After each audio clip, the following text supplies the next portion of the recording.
Hello. So in today's class, we'll be talking about main field theory.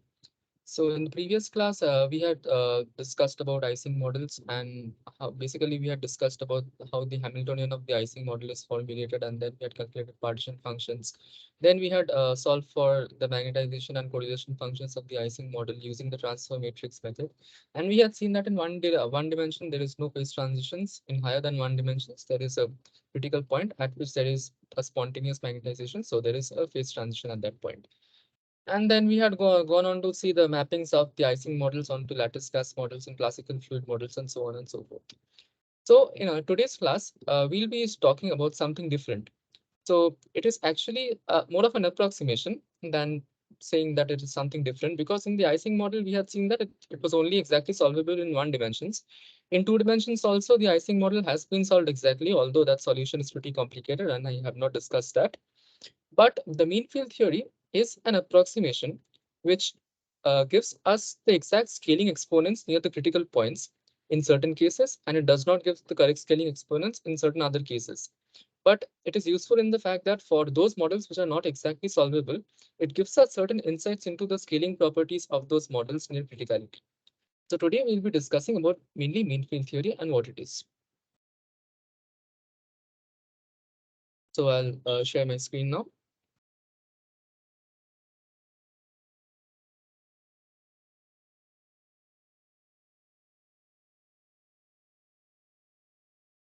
Right. So what are the advantages of the mean field theory?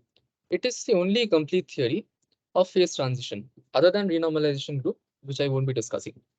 And it is qualitatively accurate in most cases. However, there are disadvantages that it is at times it is not self-consistent. At quantitative levels, it is wrong in certain cases, as you will see in this session. And at times also it can be qualitatively wrong. For example, it shows a phase transition in a 1D Ising model where it should not.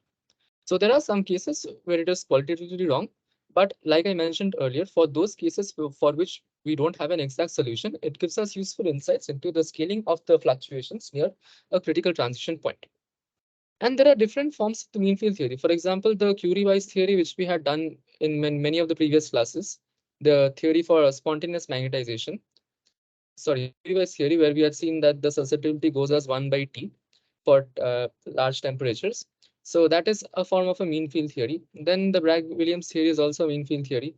Van der Waals law for gases and Hartree-Fock approximation for quantum systems. All these are examples of mean field theories. And there are different ways of doing the mean field theory. For example, one is the molecular field theory, the other is the variational theory. And the most common one and like the most well-known one is this Landau-Ginzburg theory or the Landau theory. And Ginzburg had made a correction to the Landau theory, which is why it was known as the Landau-Ginzburg theory. And it is you using this formalism that one can calculate correlation functions using the mean field framework. And the Ginzburg criterion also gives a criteria for which the mean field theory can work. So first, let us look at the d-dimensional Ising model, and we look at it from the perspective of this thing, molecular field theory. Okay, so the Hamiltonian of the d-dimensional Ising model is given over here, like we had seen in the previous class. So if J is non-zero, that is, there is non-zero coupling between the spins, and at dimensions d greater than 1, then we find that there is no exact solution of this Ising model. I mean, in 2D it was found out, but that's a bit complicated. But if it's, for example, in 3D, then there is no exact solution from which we can obtain the magnetization of the Ising model exactly. Okay. But however, if J is equal to 0, that means all spins are uncoupled, then it simply becomes a case of different uncoupled spins placed in a common magnetic field H. And for that, we know that the solution of the magnetization at the site I is equal to tan hyperbolic of beta Hi, where Hi is the field at site I.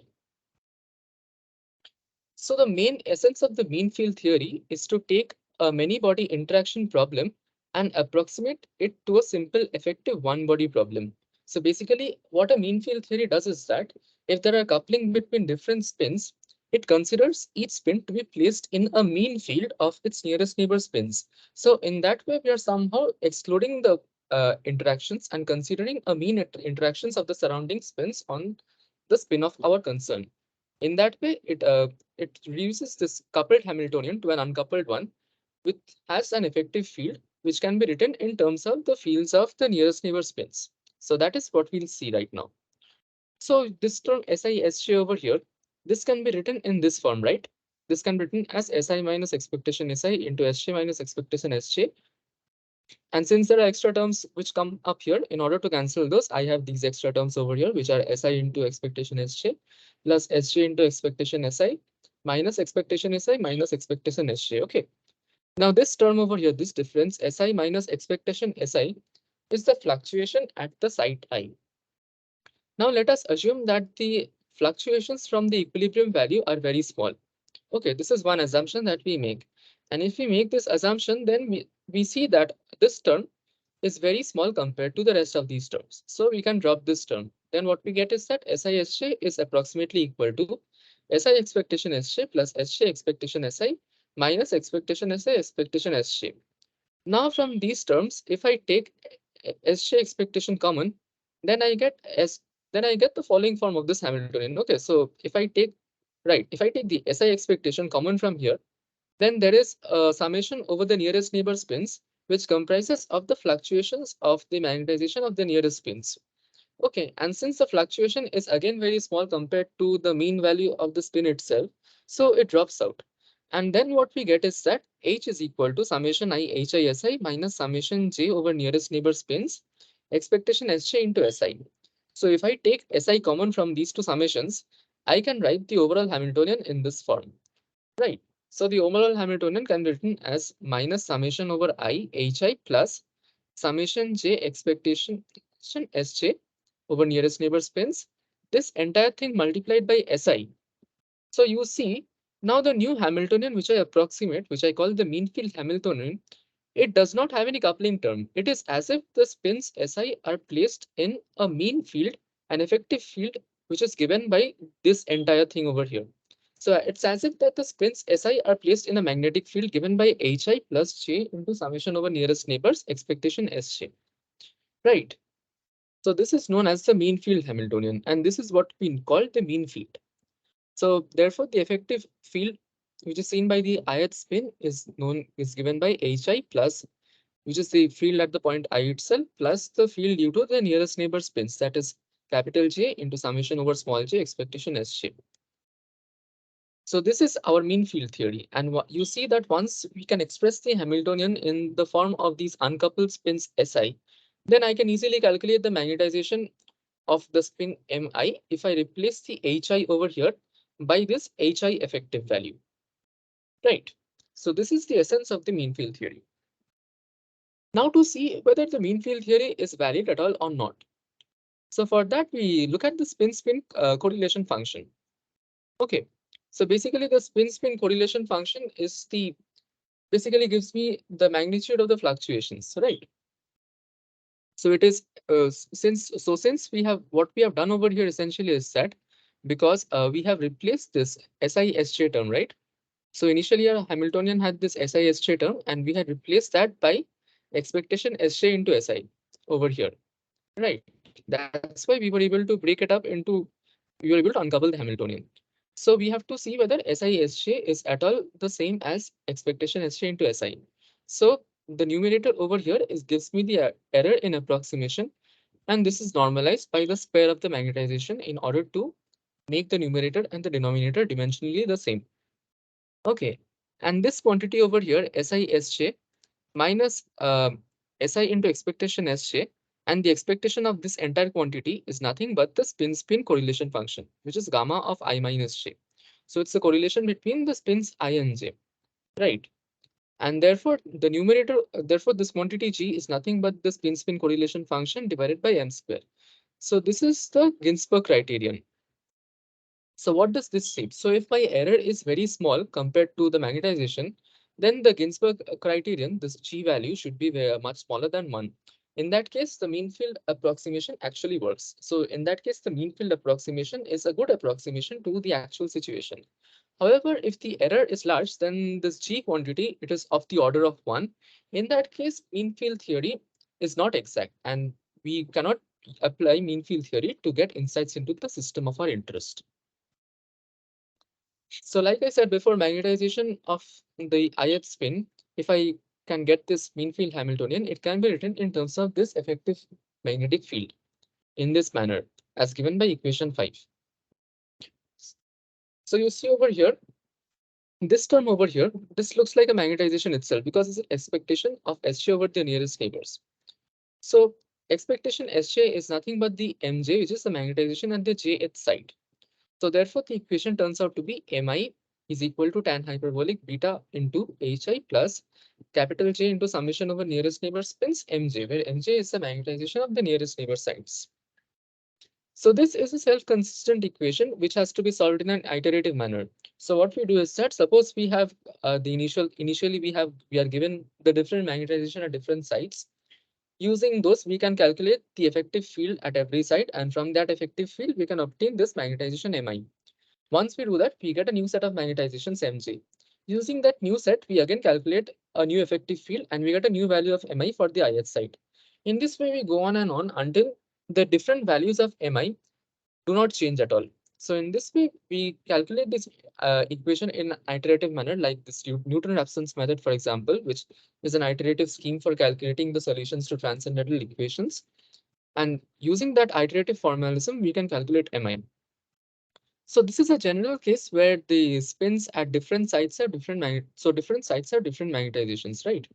So in order to simplify our problem further and in order to make it more analytically tractable, let us assume that the field Hi at every site is the same. So there is a uniform field at all sites I, which we denote as H. And because of that uniform field at all sites I, the magnetization M is also the same at all sites. And we denote that as M. Right. So then Mj and Mi both become equal to M. And then the summation over the nearest neighbor spin, it goes away. And then it is basically becomes multiplied by this coordination number, which is the number of nearest neighbor spins, which is Q. So therefore, we get an equation like M is equal to tan hyperbolic beta into H plus JQM. Okay, so this can be solved numerically using some Newton's-Raphson's method or something else because it's a transcendental equation. So we look at the following cases now. So suppose this external magnetic field H is equal to 0. So if this is equal to 0, then M is equal to tan hyperbolic beta JQM. So now let us look at two cases where the temperature T is greater than Tc and temperature T is less than Tc. Okay, so if this temperature T is greater than Tc, then the left hand side is basically this curve which has a slope of 1, is a line with a slope of 1. And the right hand side, the point where it intersects this line with slope of 1, the slope is actually less than 1 at temperatures greater than Tc. Okay, but if the temperature is less than Tc, the slope exceeds 1. And then you see it intersects this line y equal to m at 3 points over here, and over here. Right. So you see that at t greater than Tc, there is only one solution, and at t less than Tc, there are 3 solutions. Out of these 3 solutions, one solution is a stable solution and the other 2 solutions are stable and the one of them is unstable solution. And the stable solution can be easily mapped by following this cobweb method. So what we do is that we start from some random initial condition. Okay, suppose I start from m equal to something which is on the positive side. So I start from here. So corresponding to this value of m, the right hand side will be over here. And corresponding to this value of the right hand side, the left hand side will be here. And then I again follow the procedure. Then the RHS goes over here. Then the RHS comes here. And you see that as I go on like this in a step-by-step manner, I gradually arrive at this solution over here. So this solution which I arrive at is the stable solution. You see that I will never arrive at the solution at 0. So this is the unstable solution over here. Similarly, if I start off from a negative side, negative value of m, and I go on like this and this, I would arrive at this negative solution over here. So basically, it states that there are two stable solutions. There are two stable states where magnetization can either be positive or negative at the temperature, which is less than the critical temperature. However, at a temperature which is greater than the critical temperature, there exists only one solution, which is m equal to 0, and that is the stable solution. Or in other words, at higher than critical temperature, there is no spontaneous magnetization. One thing which you should note over here is that in this example which I showed over here, so I did not consider whether the system has dimension d equal to 1, d equal to 2, or d equal to 3, right? So it is independent of dimensionality. So here is a drawback of the mean field theory, that it states that even if dimension d is equal to 1, I will get the same picture. That means it says that there is a phase transition in d equal to 1, which is not true. So this is one of the drawbacks of the mean field theory, which states that the Ising model can have a phase transition at d equal to 1 dimension. So here is whatever I had mentioned over here. So this was the qualitative reasoning. And now if I'm told to calculate the critical temperature, so how do I do that? So if you see that at the critical temperature, the slope of this curve and the slope of the y equal to m curve become the same thing. Okay. In other words, the slope of tan hyperbolic of beta jqm is equal to 1 at m equal to 0. Okay, so that's what I do. I take a derivative of tan hyperbolic beta jqm with respect to m at m equal to 0, and I evaluate the left hand derivative, and from that I find that the critical temperature Tc is equal to Qj by Kb. So this is, so you see the mean field model, mean field theory, it gives me the critical temperature of the phase transition from most spontaneous magnetization to a state where there is spontaneous magnetization. Now I can again look at the case when the external field is not equal to 0. Okay, so when the external field is not equal to 0, then there can be two cases. It can either be negative or it can be positive, right? So if the external field is negative, then what happens is that this curve over, then in that case, the right hand side is equal to tan hyperbolic beta into h plus jqm. So this quantity is less than beta jqm, right? So that is why this tan hyperbolic curve gets lowered in this case when the field is negative. And when this gets lowered, there can be a situation when these two solutions, they no longer exist and there is only one stable solution, which is the negative one. And similarly, when the field is positive, then the tan hyperbolic curve gets raised, and then it might be the case that there is only one such stable solution, which is the state with the positive magnetization. So depending upon the applied field strength and direction, the magnetization can be 0 or non-zero at a given temperature. And moreover, the critical temperature for the transition can also change. If the, for example, I mean, there may not be even a critical temperature for transition if the field is very high, because it will always have a particular value of magnetization. Okay, now after having given this quantitative reasoning, let us observe the behavior at the vicinity of the critical point. So what we do is that we expand the equation of state as follows. So with the equation of state was m equal to tan hyperbolic beta into h plus jqn. All right. Now let us denote a quantity tau as Tc by T. So this is the critical temperature by the actual temperature. So when T is equal to Tc, tau is equal to 1. Now since Tc was Qj by Kb, so therefore tau is equal to Qj by Kbt. So if I do that, then m is equal to beta is h plus m tau, tan hyperbolic. Now I expand this in the using the formula of tan hyperbolic a plus b. Then this is the form of the right hand side which I get. From this, I see that tan hyperbolic beta h is equal to m minus tan hyperbolic m tau divided by 1 minus m into tan hyperbolic m tau. Okay. Now let us take a look at the critical point. So you see the at criticality, we had seen the phase transition for h equal to 0. Okay, so what we do is that we take h to be a very small quantity, and near the critical point m is also a small quantity. So we take h and m to be small, and we expand the tan hyperbolic term in the numerator and denominator, and also on the left hand side in Taylor series. So if we retain only the first term of the Taylor series on the left hand side, we have a beta h there. And if we do a Taylor series expansion of the numerator, it is m minus m tau plus m cube tau cube by 3 and so on. And in the denominator also, it is equal to 1 minus m squared tau plus m to the power 4 tau cube by 3. And this signs reverse because when it comes to the numerator, if we do a binomial expansion. Okay. So after that, what we do is that we collect terms having the same power of m. So here you see the part, there are only terms having which have a So first, the lowest power of m over here in this expansion is equal to m. The second lowest power of m in this expansion is m cube. So the coefficient of m cube is tau minus tau square plus tau cube by 3 and so on to higher order terms, which we neglect because m is small. Now let us take a look at the critical point behavior. So for the critical point behavior, we put h equal to 0 firstly. So the left hand side becomes equal to 0. Now as tau approaches Tc minus, that means as t approaches Tc minus means t approaches Tc from below. That means tau approaches 1 from below. So when we put h equal to 0, firstly we have m into tau minus 1 is equal to m cube into tau minus tau square plus tau cube by 3 and so on. All right. So m and m cancel out from the two sides and we have an m square on the right hand side and this quantity. Now as tau approaches 1 from below, what we do is that we put tau equal to 1 on the right hand side. Okay, so if we do that, then this becomes 1 minus 1 plus 1 by 3. Therefore, m square is nothing but 3 into Tc minus T by Tc. Right, this Tc minus T by Tc came from tau minus 1 term over here, which we take to be non-zero.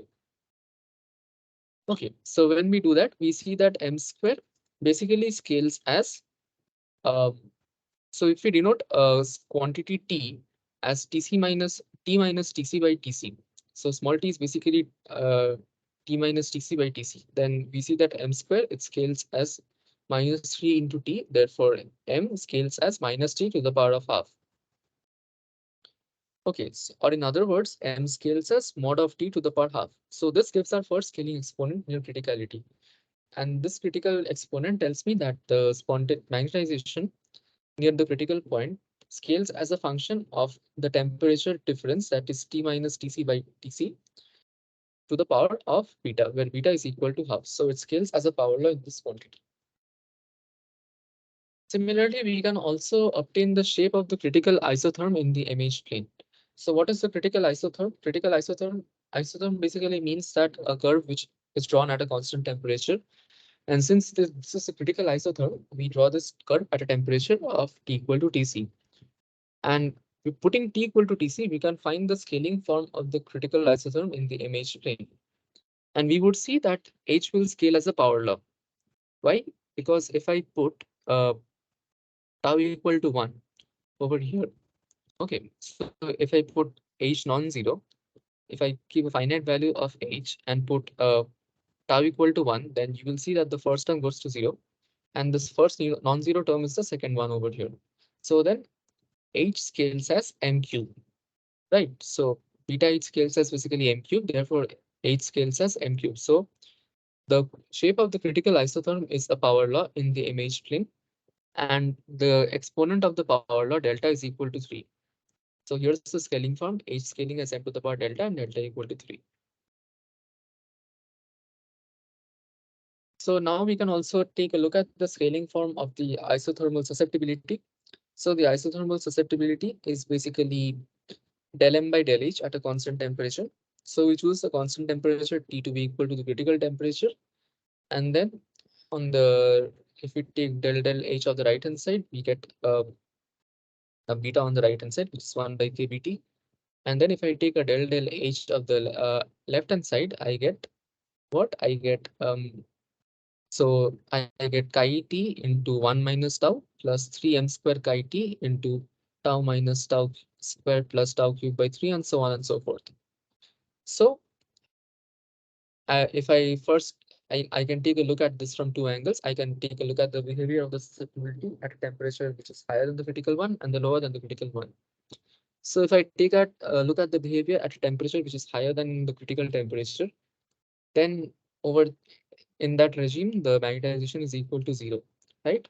So therefore, this term goes to 0, and this is basically some negative quantity because tau is greater than 1 over here. Therefore, chi t, which scales as 1 by kVt into 1 minus tau. Or in other words, you will see that chi t scales as mod t to the power of minus gamma, where gamma is equal to 1. Therefore, the susceptibility scales with temperature as a power law, and the scaling exponent is minus 1. Similarly, if the temperature is lower than the critical temperature, then what is the scaling of the susceptibility?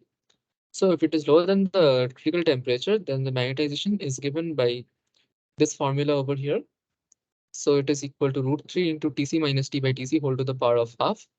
And if I replace that over here, and then I calculate chi t from that, I will again find that chi t will scale as mod t to the power of minus 1. So we denote this scaling exponent below Tc as gamma prime. And we see that the scaling exponents of the susceptibility both above and below the critical temperature are the same. Therefore, gamma equal to gamma prime equal to 1.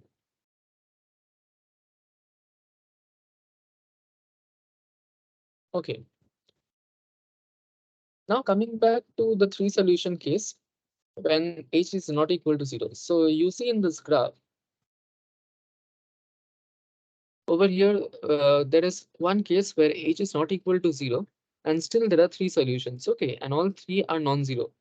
So I can easily see from the iterative procedure which is the stable and which is the unstable solution. But what will be the if I want to look at this thing analytically, then how do I find what is the stable minimum? Or in other words, what is the stable equilibrium solution when H is not equal to 0? So we note that the equilibrium solution is the one which defines the global minimum of the free energy. Or in other words, it is the one which maximizes the entropy of the system. Right. Now the free energy is given by the internal energy minus Ts, where S is the entropy. Now what is the internal energy? It is basically the expectation of the Hamiltonian. And the Hamiltonian over here was the mean field Hamiltonian, which you saw over here. So this is the Hamiltonian which I have. Effective Hamiltonian is basically H plus JQM into the spin SI, right?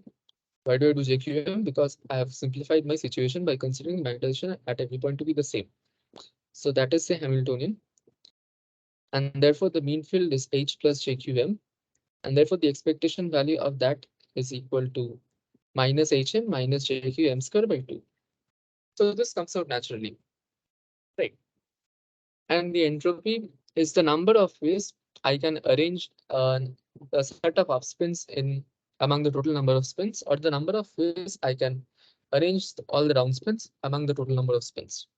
Okay, so if I denote n up and n down as the number of upspins and number of downspins respectively, then the total number of spins is equal to n up plus n down, right? And the magnetization, if m is the magnetization per site, then m into n is nothing but n up minus n down. So from this, I can calculate number of upspins, which is n into m plus 1 by 2, and number of downspins, which is n into 1 minus n by 2. So once I have this quantity, I can find the total number of phase arrangements, that is the total number of microstates. So this is given by nc n up or nc n down. Either way, it's the same. So therefore, it is n factorial by n minus n up factorial into n up factorial. Or it is equal to n factorial by n down factorial into n up factorial. So if I take a logarithm of this quantity and I use the Stirling's formula, that is I approximate log n factorial by n into log n minus n, then I arrive at this form of the entropy. Okay, so this is the final form of the entropy which I arrive at. And once I get this thing, I can explicitly express my free energy in terms of the magnetization value. So the quantity of magnetization which minimizes the free energy is my stable solution, right?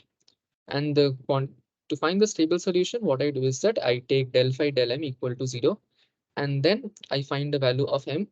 And then for that value of m, I try to see whether del 2 phi by del m square is positive or negative.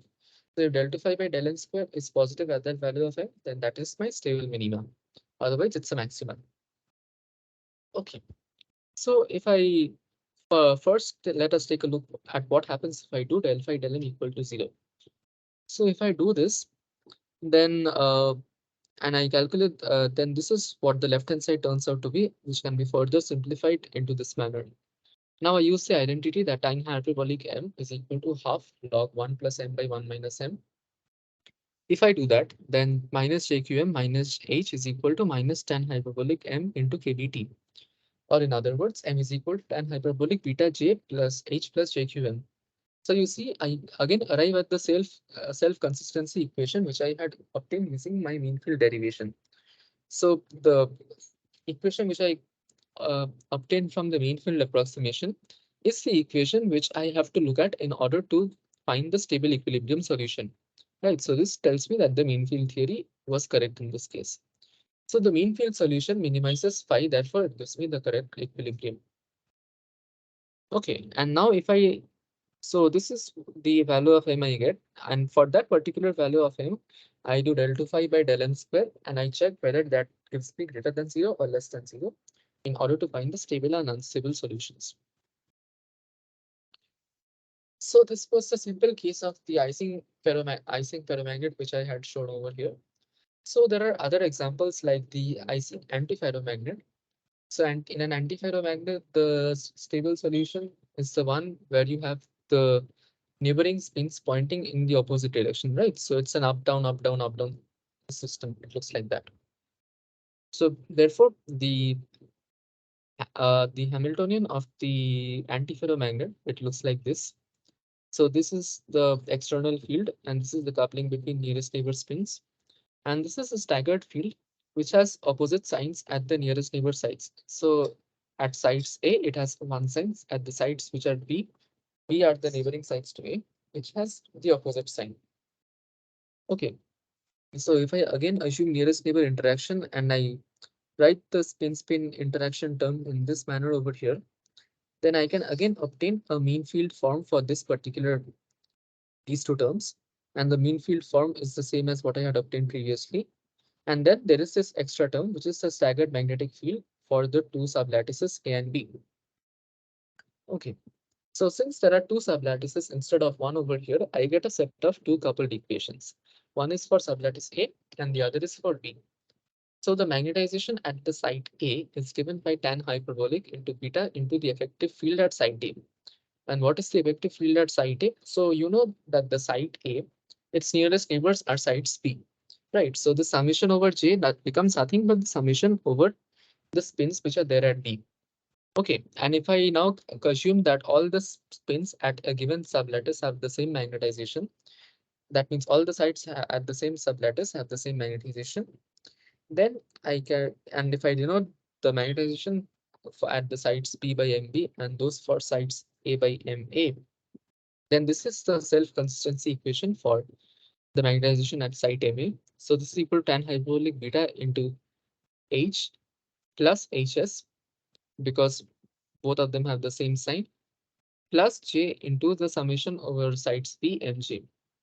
And similarly, I get an equation for MB also, which is tan hyperbolic beta into H minus HS plus JQ into MA. So I get a set of coupled equations for MA and MB.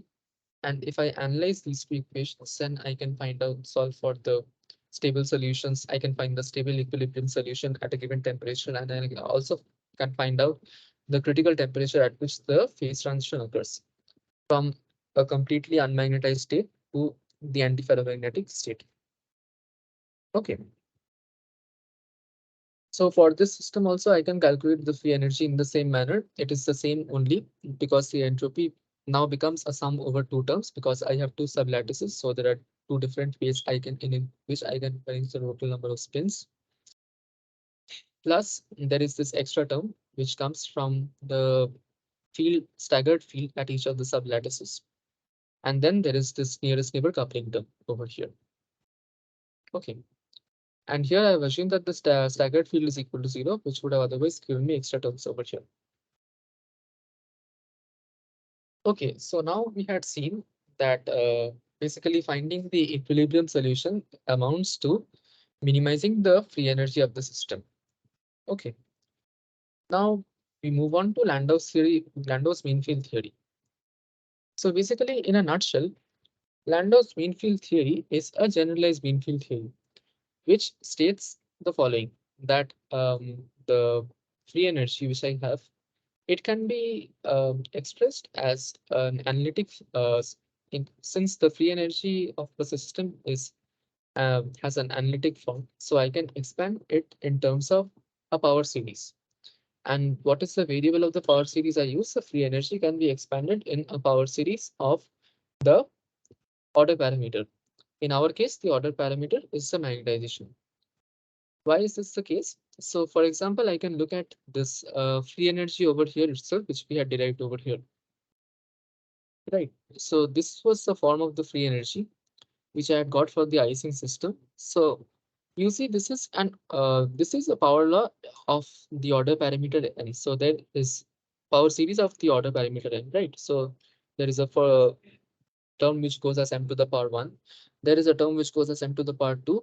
And if I expand the logarithm in a Taylor series about m equal to 0, then I would get a power series of m over here, which would give me higher powers of m. Right. So over here, the free energy in general is an analytic form. So Landau's mean field theory basically states that the free energy is has an analytic form, and therefore it can be expressed as a power series of the order parameter, which is the magnetization. Okay, so here are the postulates of the Landau mean field theory. So one can write down the functional known as the Landau free energy or the Landau functional, which depends upon the coupling constants and the order parameter, right? So in our case, we can express the free energy as a function of the coupling constants and the order parameter as well. Now G has dimensions of energy and it is related to the Gibbs free energy. The postulates or constraints on G is that it has to be consistent with the symmetries of the system.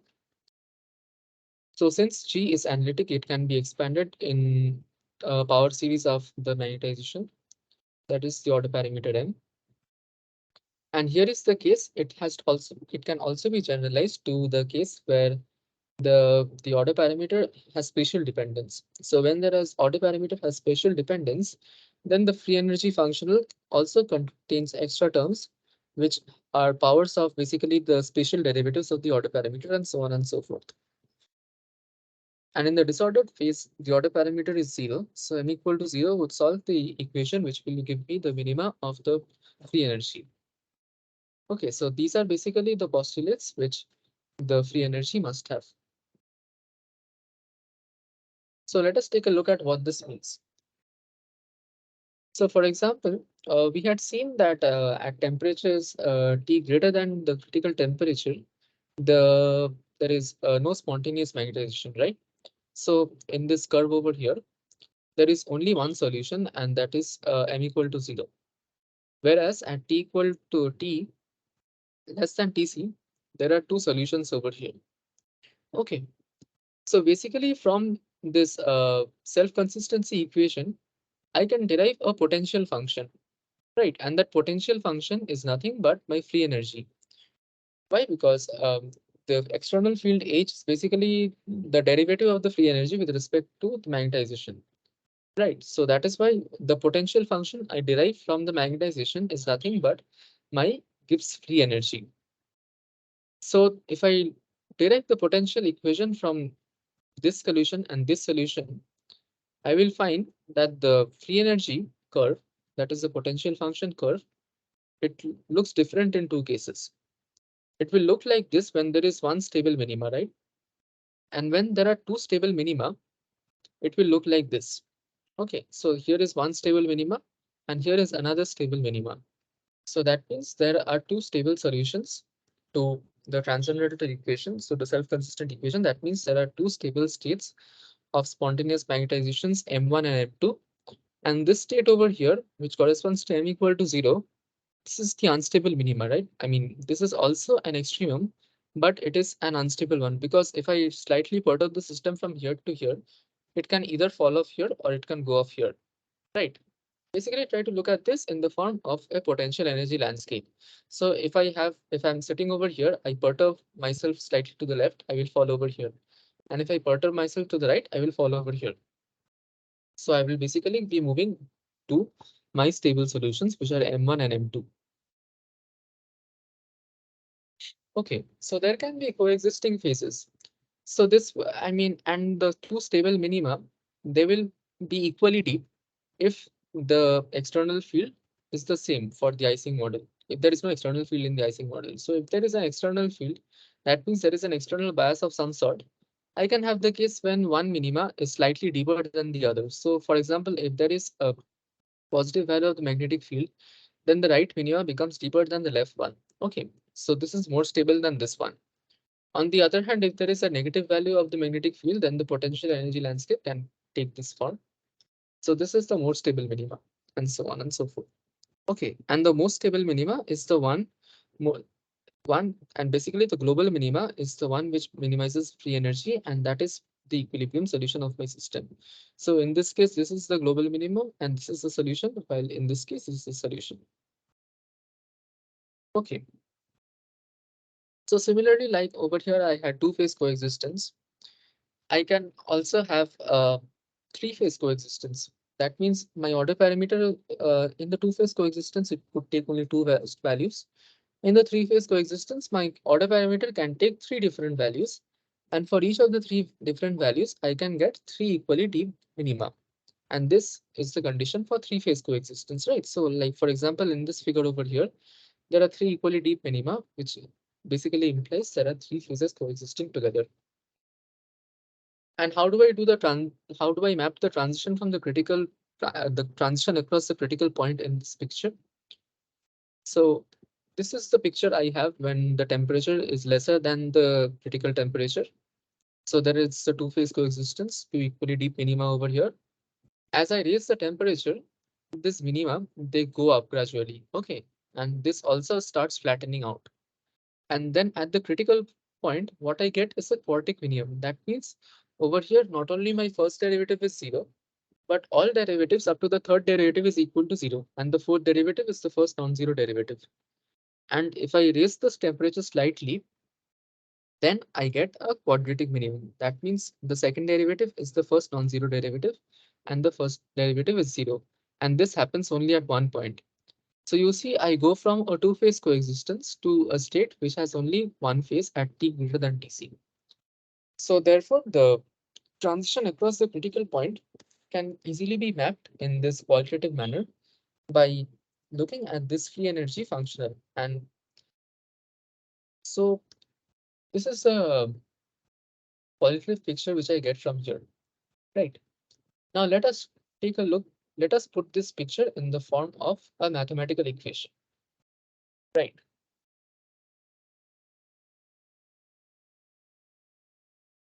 So how do I put it in the form of a mathematical equation?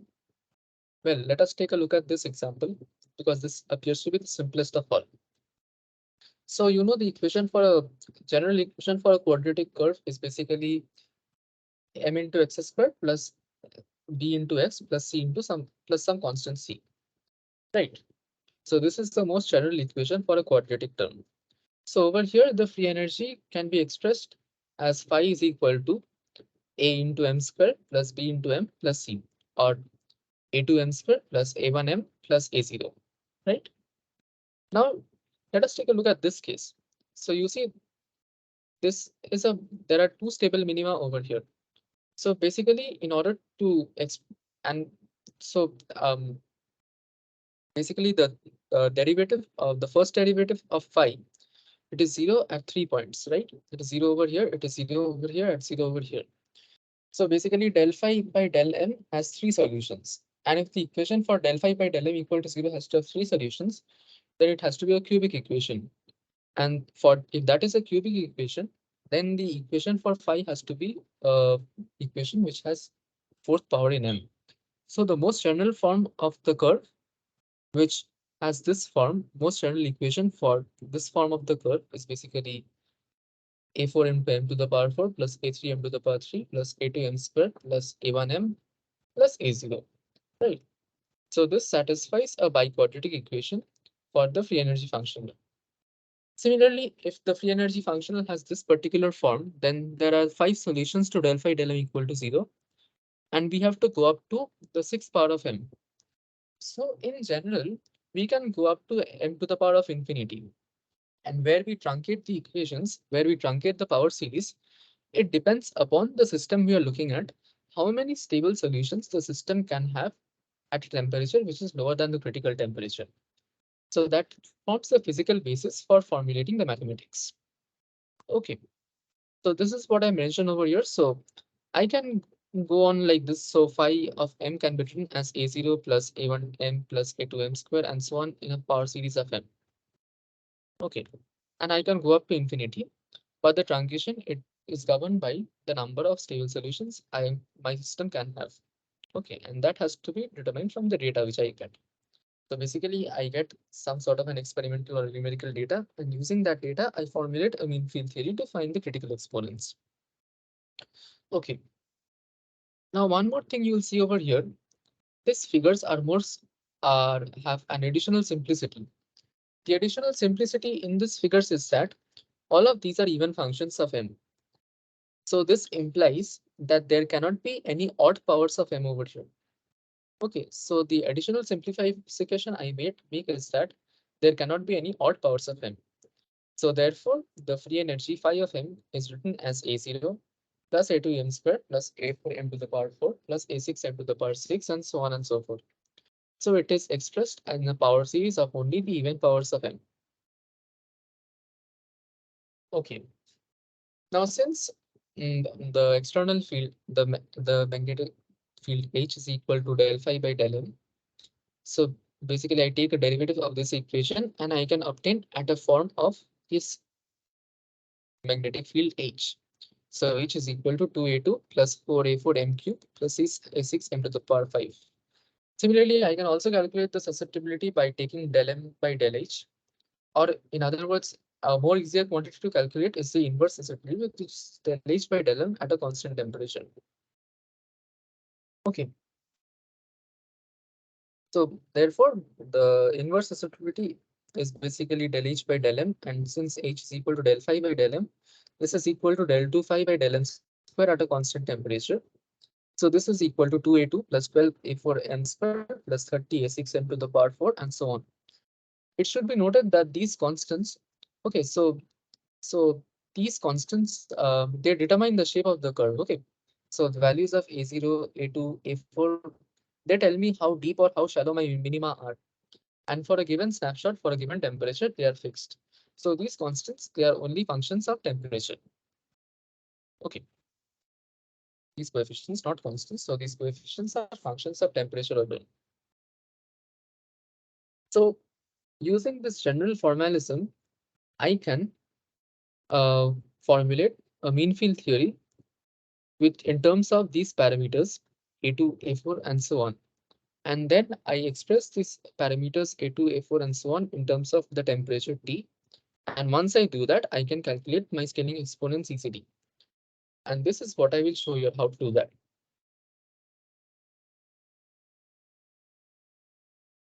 So in for our example, what we do is that we take the example of the Ising model which we had earlier. So for that Ising model, we had found that the mean field, the free energy per site, that is phi by n, was equal to this quantity over here. And we have also included a next nearest neighbor coupling term, which is J2Q2 m squared by 2. Okay. So now what we do is that we expand the logarithm in powers of n. And if we do that, then phi becomes equal to minus kbt ln2. So this is the term which is equal to a0, which is independent of m, minus hm. So this is the term which had the first power of m, that therefore the coefficient a1 is equal to minus h, plus half into kbt minus qj minus q2j2 into m square.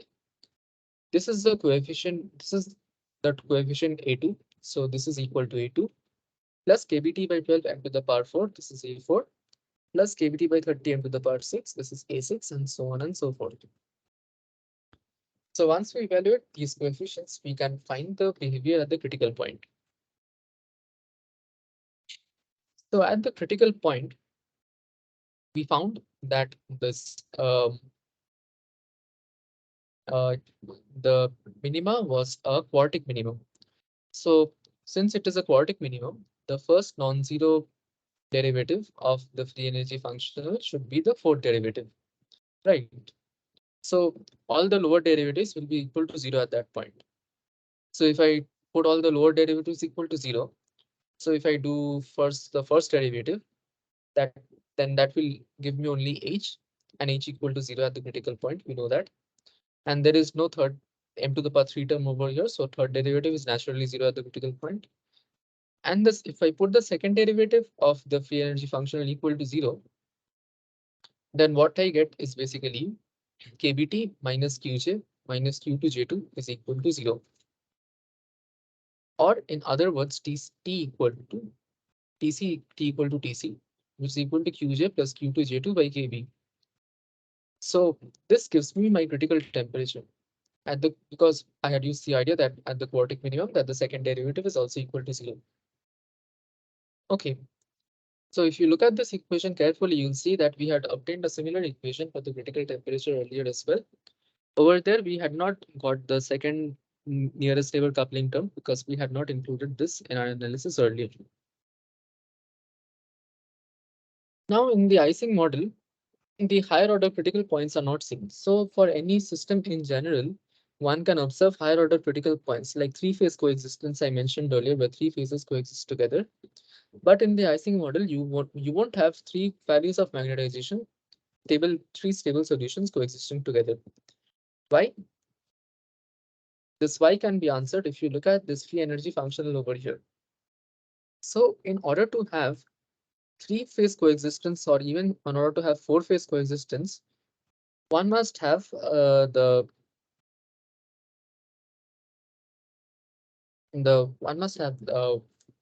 basically in order to have three-phase coexistence, one needs to have what five minima, right? Because three-phase coexistence would mean something like this. So the fifth, there need to be three equally deep global minima. And what happens is that at the critical point, if this system has a three-phase coexistence, then at the critical point, one would get a sixth order minima instead of a quartic minima. And the sixth order minima would imply that the first non-zero derivative would have to be the sixth derivative, right? So if that has to be the case, then at that critical temperature, all the lower derivatives should be zero.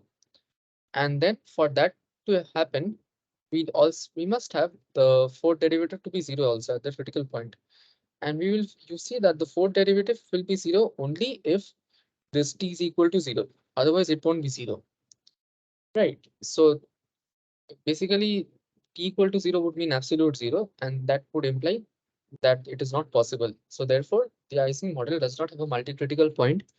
The most number of stable phases which the Ising model can have are two stable phases below the critical temperature.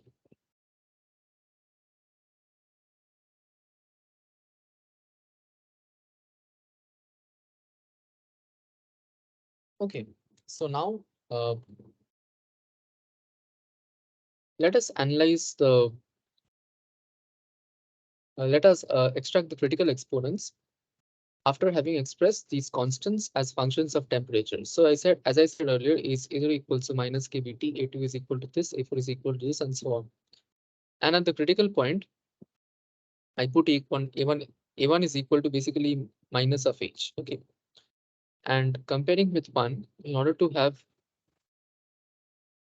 the expressions for criticality, I put H equal to 0. So it gives me an even function. Therefore, A1, A3, and all the other non-cubic terms from all the other odd terms are equal to 0. Now the external field is equal to del phi by del m, which is equal to A1 plus 2A2 m squared plus 3A3 m squared plus 4A4 m cube, which is equal to 0. Okay.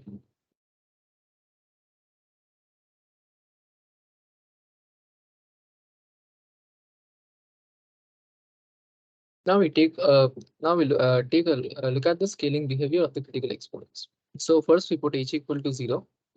So if we put h equal to 0, then with a1 and a3 equal to 0, I get 2a2 m squared plus 4a4 m cube equal to 0. Right. So there are two solutions for this equation. One is m equal to 0, and the other is m equal to plus minus root over minus a2 by a4 by 2a4. Okay. So this m equal to 0 solution, this happens when this term is non-zero. And this term is non-zero when this term is non-zero, right? So this happens when A2 is positive. A2 is non-zero. And A2 is non-zero, basically it has to be positive. So then M is equal to 0. On the other hand, this can be a solution if A2 is negative, right? So then in that case, the solution has the form M is equal to, so this will be an M square over here. Okay, right. So basically this becomes a positive quantity, and this solution is there only if this is equal to 0. And yeah, so the second solution, it exists when basically M is equal to minus A2 by 2A4. And what was the expression for A2 which we had derived earlier? A2 is equal to half into KBT minus QJ minus Q2J2. So if A2 is negative, then basically my temperature is less than the critical temperature. So this is the solution for M when the temperature is less than critical temperature, and this is solution for M when A2 is positive. That means the temperature is greater than the critical temperature. So again, I define the quantity small t as T minus Tc by Tc. Okay, and if I do that, then basically A2 can be expressed in terms of small t. It is linearly proportional to t, and therefore M is proportional to t to the power of half. So M again, we see that M scales as a power law in t, and that power is again beta equal to half at h equal to 0. And the remaining coefficient which multiplies this t to the power half term, this gives me my critical amplitude. So the critical amplitude is plus minus 1 by root over 2 into A4. Now let us take a look at the scaling of the magnetization versus H at t equal to 0. So we know that A2 is proportional to T, right? And therefore A2 into M, it is proportional to T to the power 3 by 2. So if A2 into M has to be proportional to T to the power 3 by 2, then for this equation to be dimensionally correct, one must have A4 M cube to be also to proportional to T to the power 3 by 2. Right. So at t equal to 0, if I put t equal to 0, then A2 is equal to 0 and A3 is 0 from symmetry. So then what happens to H? H is nothing but, since A1 is equal to 0, H is equal to 4AN cube. Right. Or in other words, A1 plus, if I put H equal to 0, then A1 plus when H is non-zero. So basically A1 plus 4A4 M cube is equal to 0. Or in other words, M is equal to minus A1 by 4A4. And A1 was nothing but H in my earlier expression, right? So if A1 is the external field, then M is proportional to H to the power of some 1 by delta, where delta is equal to 3. So similarly, I can also find the scaling of the susceptibility from this expression. So susceptibility basically is given by del M by del H at a constant temperature, and the inverse of that is del H by del M at constant temperature. So if I take the second derivative of this expression with respect to M, or the first derivative of this expression with respect to M, I get 2A2 plus 6A3M plus 12A4M square equal to 0. So again, A3 is equal to 0. Therefore, I have 2A2 plus 12A4M square is equal to chi t inverse. Okay. Now, at h equal to 0, we know that M scales as t to the power half, or basically M square is proportional to t and A2 is proportional to t. Right. So M square is proportional to t and A is proportional to t. And therefore, chi inverse is also proportional to t, or chi scales as t to the power of minus 1. Therefore, at h equal to 0, as t approaches 0, chi scales as t to the power of minus gamma, where gamma is equal to 1. So one can also derive. So this was the scaling of m with respect to h at t at the critical point t equal to 0. And we also found how m scales with the t at h equal to 0. So from these two quantities, I can obtain an equation of state for the magnetization m. This equation of state tells me how it depends on both t and h simultaneously. Okay, so the equation of state for the magnetization can be expressed in this form: t to the power beta into Fm h by t to the power delta, capital delta. Okay, so you can see if h is equal to 0, then this quantity would become 1, and m would this quantity would become a constant thing, and m would scale as t to the power of beta. All right.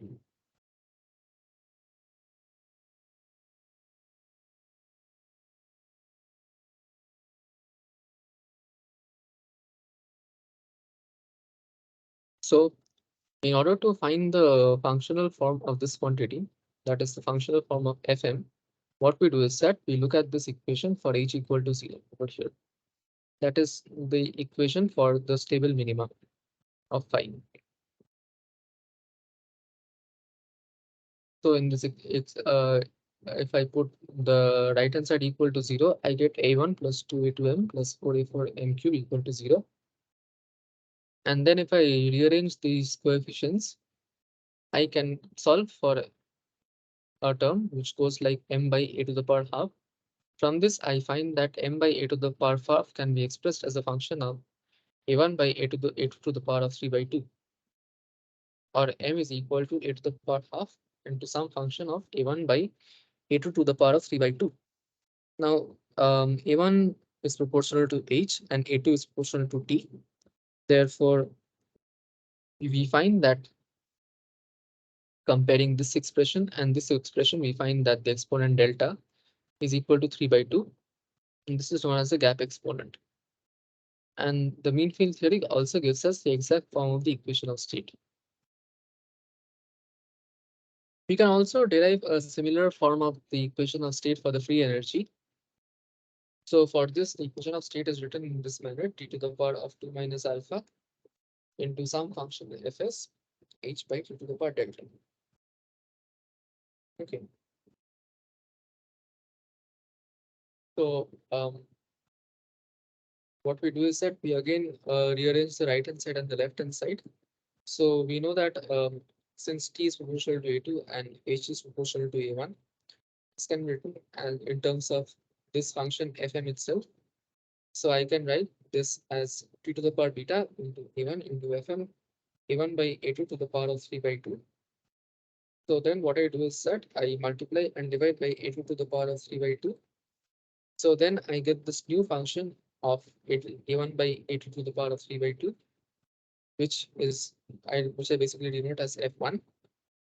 And since I have a2 to the power half over here and a2 to the power 3 by 2 over here, this a2 to the power half comes from t to the power beta. So I basically have a term which goes as a2 to the power of 2, and this is nothing but t to the power of 2. So therefore, the equation of state for the free energy is f proportional to t to the power 2 into some function of a1 by a2 to the power 3 by 2. So therefore, you see that this exponent alpha over here, this is equal to 0. So in this way, we can find the correct exponents using the Landau theory. Okay, and not only the exponents, one can also find the correct values of the amplitudes using the Landau mean field theory. So it gives me the correct, once I get the correct amplitudes, it gives me the ratio of the critical amplitudes before and after the phase transition. For example, for this value of the susceptibility itself. Okay, so in this way, one can formulate a mean field theory for different systems. I mean, the Landau mean field theory is a very general mean field theory, and it can be adapted to different systems depending upon how the system, what kind of phases the system exhibits and what kind of transitions that are there. And it is very flexible theory in the sense that I can express it in terms of infinite number of powers, and I can basically choose to truncate at any power depending upon how my system behaves. So thereafter, I have, after the Landau mean field theory, there is the Ginzburg correction to the Landau mean field theory, which tells me what will happen the if the order parameter has a spatial dependence. And there are some complicated calculations over here, which I won't go through, but these are there in the notes, or you can see through the notes and go through them if you want to. So basically, it tells about the Ginzburg's corrections to Landau's mean field theory if there is a spatially varying order parameter. And if there is a spatially varying order parameter, then the free energy function becomes a free energy functional, which contains this extra term. This is the Landau mean field theory term, which we had got earlier over here. And this is the extra term, which comes in because of the spatial fluctuations of the order parameter m, which depends upon the powers of the gradient of the order parameter. Okay. And then what we do is that we follow a similar procedure. We try to minimize this free energy functional. For that, we need to take a functional derivative. How to take a functional derivative has been given over here. So if we take a functional derivative, we arrive at this self-consistency equation. And if we solve this self-consistency equation, we can find out the order parameter explicitly. Once we know the order, once we know the order parameter, we can easily find out the correlation functions, which is nothing but the susceptibility. So the susceptibility is basically the functional derivative of the order expectation of the order parameter with respect to the field H. And since this is the mean magnetization is the functional derivative of F with respect to H, so susceptibility is basically the second functional derivative of F with respect to the external field H. And this can be written in terms of the correlation function. So Ginzburg-Landau theory helps us to evaluate the correlation function when there is a spatial variation of the order parameter. So solving, if we we have this self-consistent equation. If I take a derivative with respect to H of this particular equation over here, then I basically get an equation for the specific IT, which can be written in terms of the correlation function, which is gamma. And then I arrive at this equation for the correlation function. And this can be solved by different methods. One of them is the Green's function method, which I have outlined over here. Okay. So basically, if I make use of certain symmetries, so basically, psi square over here is the correlation length. So this is the correlation length, psi square. Okay, and since psi has this particular form, near the critical point, I can also find out the scaling of the correlation length from these parameters A2 and A4 from their scalings themselves. So I'll see that the psi scales as t to the power of half minus half near the critical point. Basically, it dwells up near the critical point. And then I can solve this equation by moving into the spherical polar coordinates by making use of the isotropic symmetry. That means, therefore, I dropped the phi and theta terms from the Laplacian because of symmetry, and then I solve this equation in terms of the spherical polar coordinates. And then I solve it in terms of these dimensionless variables, which is rho, which is r by psi. And then solving this equation by Green's functions method, I arrive at this particular form of psi for different values of the dimension d. So at d greater than or equal to 2, it can be written in terms of the third kind Bessel function. This calculation is also given over here in terms of contour integrals. Okay, and then I can use the asymptotic forms of the third order Bessel function to derive various properties of the the correlation function. And then you will see that for d greater than or equal to 2, away from the critical point, the correlation function goes up as an exponential e to the power of minus r in the spatial coordinate. But near the critical point, it falls up as a power law of r, and the power is basically d minus 2 over here. And then from this, I arrive at the generalized Ginzburg criterion, which I talked about earlier. that the mean field theory is applicable only when the magnitude of the correlation function is much lesser than the square of the magnetization. So here the correlation function is space dependent, and for different situations, it can have you will find that it can have different magnitudes at small separations and large separations. And for different short range and long range interactions, the mean field theory can be either be applicable or not applicable. One of the results which we get from here is that as t goes to 0, the Ginzburg criterion value G goes to 0, which shows that the mean field theory is good. On the other hand, at finite temperatures for short range interactions, it is not good. However, if there are very long range interactions, like you have super pairs and superconductors, which are separated by the long distance and yet they are correlated, in that case, the mean field theory is a good approximation. So why is mean field theory a good approximation for a long range interaction?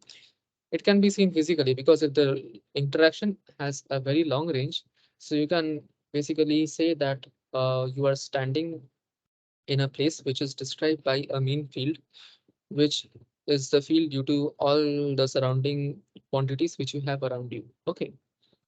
So in that case, if the interaction because of these quantities is long ranged, then the mean field theory becomes a good approximation. In that case, you can say that, okay, I'm standing in a region where I'm surrounded by a mean field of these quantities over here. So therefore, in case of long range interactions, physically also you can see that the mean field theory gives me a good approximation. And therefore, for example, in superconductors, the mean field theory is able to give me the correct scaling exponents. Okay, so that's all I had for today. Yeah.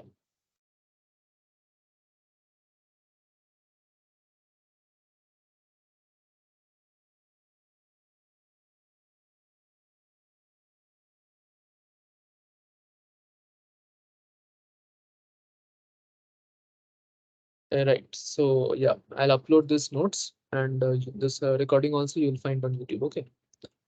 So any questions or doubts?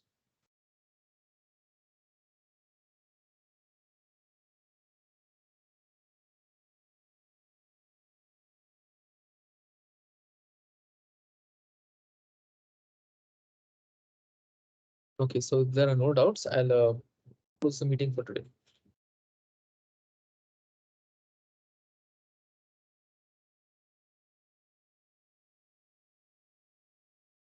Sir, exam 1 mark type liya varum sir. Exam 1 mark type liya sir varum. what?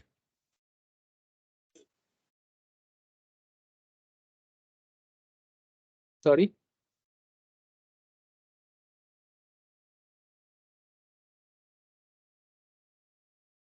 Okay.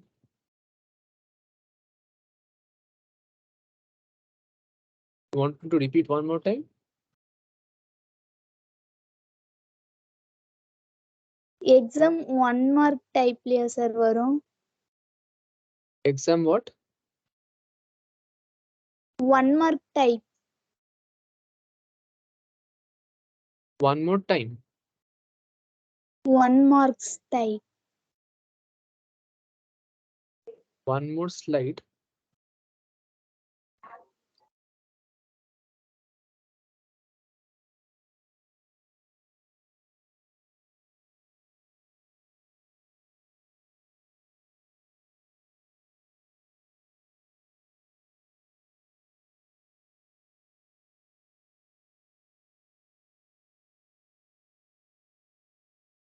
Okay, which slide do you want me to repeat?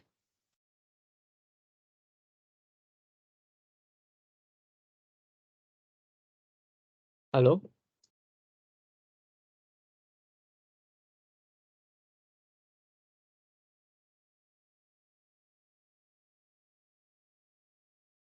Hello?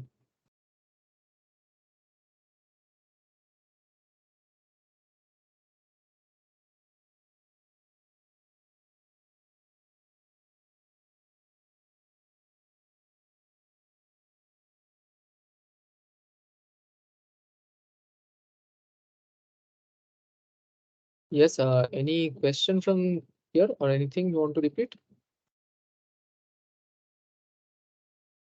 Sir. Okay.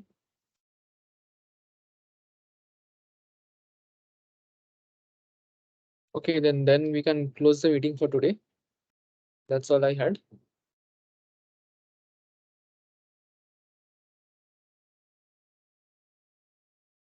Okay, then bye then.